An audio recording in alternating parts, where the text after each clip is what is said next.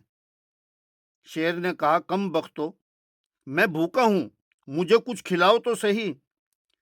بندر نے بندروں کو کہا کہ پھلوں کی ڈالیاں توڑ کے لاؤ۔ بندر پھلوں کی ڈالیاں لے کر آئے، بادشاہ کو پیش کی گئیں۔ شیر بادشاہ نے چلا کر کہا کہ یہ ہم شیروں کی غذا نہیں ہے۔ لومڑی آگے بڑھی کہ بادشاہ سلامت، میری جان آپ پر 100 بار قربان، آپ 10 روزہ ربط کا چلہ کاٹ لو۔ کس کا چلہ کاٹ لو؟ 10 روزہ ربط کا چلہ کاٹ لو، تاکہ آپ کی عمر میں 100 برس کا اضافہ ہو جائے۔ شیر نے لومڑی سے پوچھا، ربط کسے کہتے ہیں؟ لومڑی بولی، حضور، گوشت کھانے سے پرہیز، صرف 10 روز میں آپ پر آخرت کی بہاریں، فرشتوں کا نزول، غیب کے مشاہدات آپ کو ہونے لگیں گے۔ بادشاہ نے کہا، چلو ٹھیک ہے، میں نے آج سے ربط کی نیت کر لی۔ شیر بہت خوش تھا کہ انسان بھی میری خدمت کیا کریں گے اور میں ان کا شکار کیا کروں گا۔ اتنے میں ہاتھی بڑھئی بابا کو لے کر اپنی کمر پہ بٹھا کے آ گیا۔ بڑھئی نے کہا کہ بادشاہ سلامت، 3 روز میں آپ کا محل تیار کر دوں گا، آپ ان جانوروں کو حکم دیں محل بنانے میں یہ میرا ساتھ دیں۔ شیر نے تمام جانوروں کو حکم دیا کہ دن رات اس بڑھئی کا ساتھ دو اور مل کر محل تیار کراؤ، تم میں سے مجھے کوئی یہاں جنگل میں نظر نہ آئے۔ سب جانور مارے خوشی کے بڑھئی کے ساتھ چل دیے۔ بڑھئی اپنے تمام اوزار اور ہیلپر لے کر آ گیا۔ جانوروں نے لکڑیوں کے انبار جمع کر دیے۔ بڑھئی نے ایک بڑا مضبوط کمرہ تیار کیا۔ 3 دن کے اندر وہ کمرہ تیار ہو گیا۔ چنگھاڑتے ہوئے، شور مچاتے ہوئے، مستیاں دکھاتے ہوئے، بادشاہ سلامت زندہ باد، بادشاہ سلامت زندہ باد کے نعرے لگاتے ہوئے ہاتھیوں کے غول شیر کے پاس پہنچے اور کہا کہ بادشاہ سلامت، آپ کا زبردست محل، جس میں لوہے کی سلاخوں کا بڑا گیٹ اور اندر آپ کے بیٹھنے کو اونچا تخت تیار کیا گیا ہے، گیندا آپ کی سواری کے لیے حاضر ہے، آپ اس پر سوار ہو کر اپنے محل میں تشریف لے چلیں۔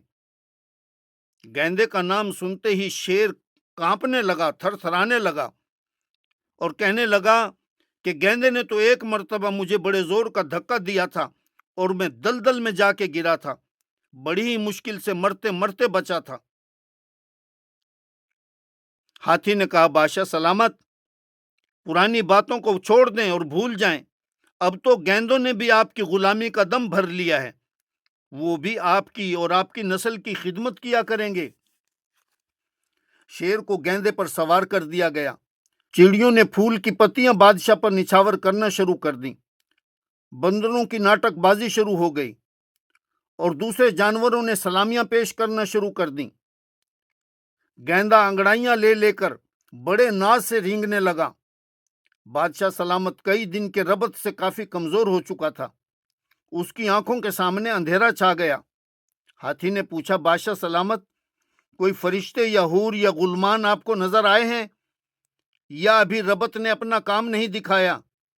شیر بولا کہ وہ تو مجھے کل سے بار بار دکھائی دے رہے ہیں۔ جن تاروں کو اور جس چاند کو میں رات کو دیکھا کرتا تھا وہ تو کل سے مجھے دن ہی میں نظر آنے لگ گئے ہیں۔ ہاتھیوں نے اور تمام جانوروں نے ایک زوردار نعرہ لگایا، بادشاہ سلامت زندہ باد، بادشاہ سلامت زندہ باد۔ شیر کمزوری کی وجہ سے کئی مرتبہ گرتے گرتے بچا تھا اور بار بار گیندے سے کہتا تھا کہ ذرا آہستہ، ذرا آہستہ چلو۔ یوں تمام جانوروں کے جھرمٹ میں شیر اپنے محل میں داخل ہوا۔ شیر اس قدر کمزور ہو چکا تھا کہ 5 ہاتھ اونچے تخت پر نہیں چڑھ سکتا تھا۔ شیر شرم کے مارے اپنی کمزوری بتا بھی نہیں سکتا تھا اور تخت پر چڑھنے کی طاقت بھی نہیں تھی۔ سمجھدار ہاتھی نے اس بات کو بھانپ لیا، آگے بڑھ کر کہا کہ بادشاہ سلامت، آپ کو تخت پر بٹھانے کی عزت اور سعادت چاہتا ہوں، خدمت کا موقع عنایت کیجیے۔ شیر نے دل ہی دل میں کہا کہ شکر ہے عزت بچ گئی۔ ہاتھی نے شیر کو اپنی سونڈ سے پکڑ کر تھوڑا سا بھینچ بھی دیا۔